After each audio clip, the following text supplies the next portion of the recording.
You guys, if you look over here, the wind's blowing pretty hard. You can see behind me the Coliseum in the Coliseum parking lot. I've lived in Fort Wayne for about 2 years now.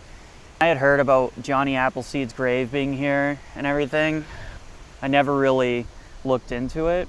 It's right next to Coliseum, man. It's right here. We're at Johnny Appleseed's grave. Things about Johnny Appleseed, basically everything that you know about him you can forget, because he wasn't a magical figure. He wasn't like a figure of folklore. He was a real guy. He was a frontier to America's hard cider addiction. Yeah, because the guy, he didn't just grow apples, he made hard cider out of apples, my brother. Like the guy, he knew what he was doing. He was born John Chapman in 1774. He was a savvy entrepreneur who planted nurseries across the Midwest to sell saplings to westward settlers.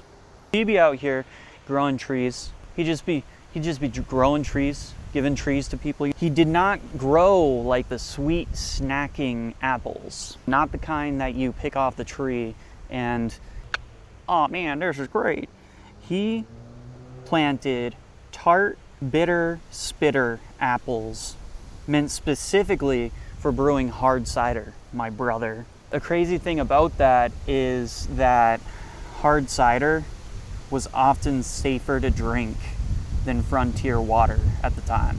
Could you imagine that? Could you imagine living in a time where you're like, I could drink water, but it's not as safe as drinking this alcohol? Interesting times. The legends about his wild appearance are mostly true. He frequently wandered the wilderness in the Midwest barefoot, wearing tattered clothes or a coffee sack with armholes cut out. Like the dude was just doing his thing. He's famously depicted as wearing a tin pot on his head as a hat.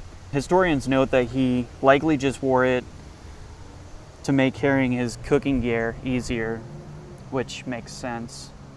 He was a devout Swedenborgian who lived simply, preached kindness to all living beings, and was highly respected by the Native Americans for his peaceful ways. Now that's saying something about a Christian white man in the United States. Let me tell you what!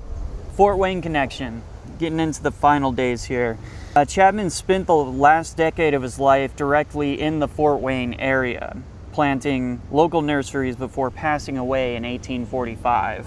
His modern legacy is well known in this city. His footprint is massive, directly inspiring the name of the Fort Wayne TinCaps stadium here in town is theirs, minor league baseball team, and the annual Johnny Appleseed Festival that draws roughly 300,000 visitors every September. All right, that's about it for the when it comes to Johnny Appleseed. Now we're at the site, so maybe you follow me and we'll do some things up here. If we make our way up here, we should be able to take a look. Johnny Appleseed grave site. Let's take a look here. I gotta say, for a Christian, he had a lot of respect for the Native Americans and for all living things. Props to that, because that's not the norm. Leave it at that. Now let's go up here and take a look. Here's the gravesite of John Chapman. Johnny Appleseed died in 1845. The Horticulture Society found his grave important to mark, for obvious reasons.